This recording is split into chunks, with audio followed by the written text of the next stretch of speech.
ನವದೆಹಲಿಯಲ್ಲಿ ಕೆಲವೇ ಕ್ಷಣಗಳಲ್ಲಿ ಮೋದಿಗೆ ಪಟ್ಟಾಭಿಷೇಕ ನಡೆಯುತ್ತೆ ಮೋದಿ ಅವರಿಗೆ.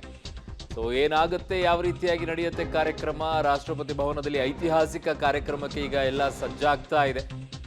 ಸಂಪೂರ್ಣವಾಗಿ ಮುಗಿದಿದೆ ಕಾರ್ಯಕ್ರಮ. ಈಗ ಆ, ತಯಾರಿ ಸಂಜೆ 7:15ರಿಂದ 8 ಗಂಟೆವರೆಗೂ ಕೂಡ ಪ್ರಮಾಣ ವಚನ ನಡೆಯಲಿದೆ. ಮೋದಿ ಪದಗ್ರಹಣ ಕಾರ್ಯಕ್ರಮಕ್ಕೆ ಗಣ್ಯಾತಿ ಗಣ್ಯರೆಲ್ಲ ಆಗಮಿಸಿದ್ದಾರೆ. ರಾಷ್ಟ್ರಪತಿ ಭವನದ ಮುಂಭಾಗದಲ್ಲಿ ಎಲ್ಲಾ ರೀತಿಯಾದಂತಹ ಸಿದ್ಧತೆಗಳು ಕೂಡ ಮುಕ್ತಾಯವಾಗಿದೆ.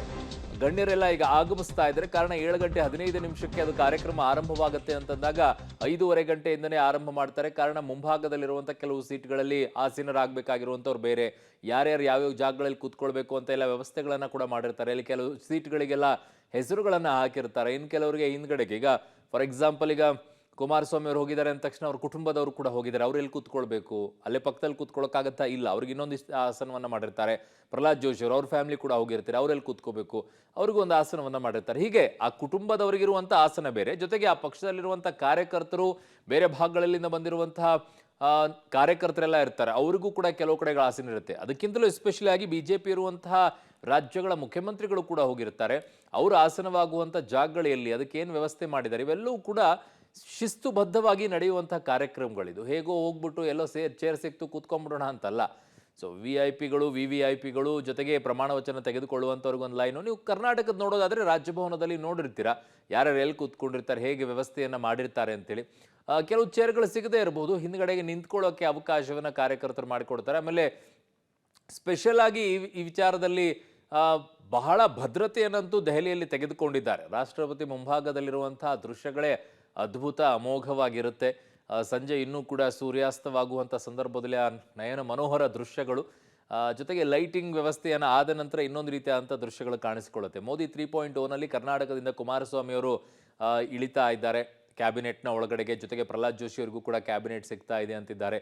ಇನ್ನು ಶೋಭಾ ಕರಂದ್ಲಾಜೆ ಅವರಿಗೆ ಮತ್ತು ಸೋಮಣ್ಣ ಅವರಿಗೆ ರಾಜ್ಯ MOS ಅನ್ನ ಕೊಡ್ತಾರೆ, ಮಿನಿಸ್ಟರ್ ಆಫ್ ಸ್ಟೇಟ್ ಅಂತ ಹೇಳಿ, ಕೇಂದ್ರ ರಾಜ್ಯ ಸಚಿವರನ್ನ.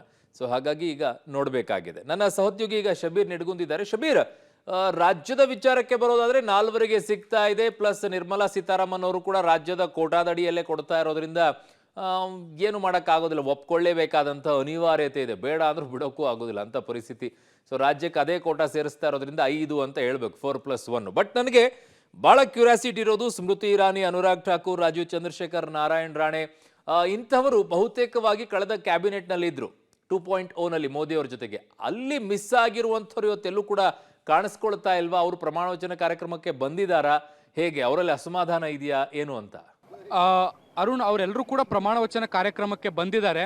ಆದರೆ ಸ್ಮೃತಿ ಇರಾನಿ ಅವರೆಲ್ಲ ಸೋಲನಪ್ಪಿರುವಂಥದ್ದು ಗೊತ್ತಿದೆ. ಆದರೆ ಅನುರಾಗ್ ಠಾಕೂರ್ ಒಂದಿಷ್ಟು ಬೇಸರ ಆಗಿರುವಂತಹ ಸಾಧ್ಯತೆಗಳಿದ್ದಾವೆ. ಯಾಕೆಂದರೆ ಅವರು ಸಹಜವಾಗಿ ಗೆಲುವು ಸಾಧಿಸಿದ್ರು. ಈ ಬಾರಿ ಕೂಡ ಅವರು ಸಚಿವ ಸ್ಥಾನದ ಆಕಾಂಕ್ಷಿಯಾಗಿದ್ದರು. ಕಳೆದ ಅವಧಿಯಲ್ಲಿ ಅವರು ಬಹಳಷ್ಟು ಮಹತ್ವದ ಖಾತೆಯನ್ನು ನಿಭಾಯಿಸಿದ್ರು ಮತ್ತು ಒಂದು ರೀತಿಯಲ್ಲಿ ಪ್ರಭಾವಿ ನಾಯಕ ಆಗಿ ಹೊರಹೊಮ್ತಾ ಇದ್ರು. ಕೇಂದ್ರ ಸರ್ಕಾರದ ಯಾವುದೇ ಮಾಧ್ಯಮದ ಘೋಷಣೆಗಳಿದ್ರೂ ಕೂಡ ಅವರು ಕ್ಯಾಬಿನೆಟ್ ಮುಗಿದ ಬಳಿಕ ಬಂದು ಬ್ರೀಫ್ ಮಾಡುವಂಥದ್ದನ್ನು ಕೂಡ ನಾವು ಗಮನಿಸಿದ್ವಿ. ಒಂದು ರೀತಿ ಮಹತ್ವದ ಪಾತ್ರವನ್ನು ಅವರು ನಿಭಾಯಿಸುವಂಥ ಕೆಲಸವನ್ನು ಮಾಡ್ತಿದ್ರು. ಈ ಬಾರಿ ಅವರನ್ನ ಸಂಪುಟದಿಂದ ಕೈ ಬಿಡುವಂಥ ಕೆಲಸವನ್ನು ಮಾಡಲಾಗಿದೆ. ಆ ಜಾಗಕ್ಕೆ ಬಿಜೆಪಿಯ ರಾಷ್ಟ್ರೀಯ ಅಧ್ಯಕ್ಷ JP ನಡ್ಡಾ ಅವರನ್ನ ತರಲಾಗಿರುವಂಥದ್ದು. ಅಂದರೆ ಅಲ್ಲಿಗೆ ನಡ್ಡಾ ಅವ್ರನ್ನ ಅಕಾಮಿಡೇಟ್ ಮಾಡಲಿಕ್ಕೆ ಠಾಕೂರ್ ಅವ್ರನ್ನ ಒಂದಿಷ್ಟು ಸ್ವಲ್ಪ ದಿನ ಅವ್ರಿಗೆ ರೆಸ್ಟ್ ಪೀರಿಯಡ್ಗೆ ಕೊಡೋ ರೀತಿಯಲ್ಲಿ ಕಾಣಿಸ್ತಾ ಇರುವಂಥದ್ದು, ಅಥವಾ ಮುಂದಿನ ದಿನಗಳಲ್ಲಿ ಬೇರೆ ಜವಾಬ್ದಾರಿಯನ್ನು ಕೊಡುವಂತಹ ರೀತಿಯಲ್ಲಿ ಕೂಡ ಕಾಣಿಸ್ತಾ ಇರುವಂಥದ್ದು. ಆದಾಗ್ಯೂ ಕೂಡ ಬಹುತೇಕ ನೀವು ಹೇಳಿದಂಥ ಎಲ್ಲ ಹೆಸರುಗಳು ಕೂಡ ಅವರೆಲ್ಲರೂ ಕೂಡ ಈ ಒಂದು ಕಾರ್ಯಕ್ರಮದಲ್ಲಿ ಭಾಗಿಯಾಗ್ತಿದ್ದಾರೆ. ಏನೇ ಇದ್ರೂ ಕೂಡ ಮೋದಿ ಅವರು 3ನೇ ಬಾರಿಗೆ ಪ್ರಧಾನಮಂತ್ರಿ ಆಗ್ತಾ ಇರುವಂಥ ಖುಷಿ ಅವರಲ್ಲಿ ಇರುವಂಥದ್ದು. ಸಹಜವಾಗಿ ಸಚಿವ ಸ್ಥಾನ ಸಿಗಲಿಲ್ಲ ಅನ್ನುವಂಥ ಬೇಸರ ಕೂಡ ಅವರಲ್ಲಿ ಇರುವಂಥದ್ದು.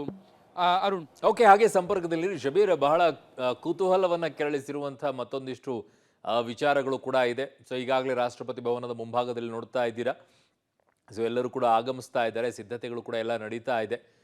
ಬಹುತೇಕವಾಗಿ ಸಿದ್ಧತೆಗಳಾಗಿದೆ, ಬರೀ ಗಣ್ಯರು ಬಂದು ಕೂತ್ಕೊಳ್ಳುವಂಥದ್ದು ಮಾತ್ರ ಬಾಕಿ ಇದೆ ಕಾರ್ಯಕ್ರಮ. ನಾನು ಹೇಳ್ತಾ ಇದ್ದೆ ನೋಡಿ, ರಾಷ್ಟ್ರಪತಿ ಮುಂಭಾಗದಲ್ಲಿ ಆ ಸಂಜೆಯ ಸಂದರ್ಭದಲ್ಲಿ ನೋಡುವಂಥ ದೃಶ್ಯಗಳೇ ಅತ್ಯಂತ ನಯನ ಮನೋಹರವಾಗಿರುತ್ತೆ. ಸೂರ್ಯಾಸ್ತದ ಸಂದರ್ಭದಲ್ಲಿ ಸೂರ್ಯನ ಕಿರಣಗಳು ರಾಷ್ಟ್ರಪತಿ ಹಿಂಭಾಗದಲ್ಲಿ ಈ ರೀತಿ ಕಾಣಿಸ್ಕೊಂಡಾಗ ತುಂಬ ಅದ್ಭುತವಾಗಿರುತ್ತೆ ಅದು. ಕೆಲವೊಂದು ಸಂದರ್ಭದಲ್ಲಿ ಕೆಂಪಾಗಿ ಸೂರ್ಯ ಕಾಣಿಸ್ಕೊಳ್ಳುವಂಥ ಸಂದರ್ಭದಲ್ಲಿ ಮೋಡದಲ್ಲಿ, ಅವಾಗಂತೂ ರಾಷ್ಟ್ರಪತಿ ಭವನ ಅದ್ಭುತವಾಗಿ ಕಾಣಿಸ್ಕೊಳ್ಳುತ್ತೆ. ಇವತ್ತು ಹೇಗೆ ಕಾಣಿಸ್ಕೊಳ್ಳುತ್ತೆ ಅನ್ನುವಂಥ ಕುತೂಹಲ ನನ್ನಲ್ಲೂ ಕೂಡ ಇದೆ ಆ ದೃಶ್ಯಗಳನ್ನು ನೋಡೋದಕ್ಕೆ.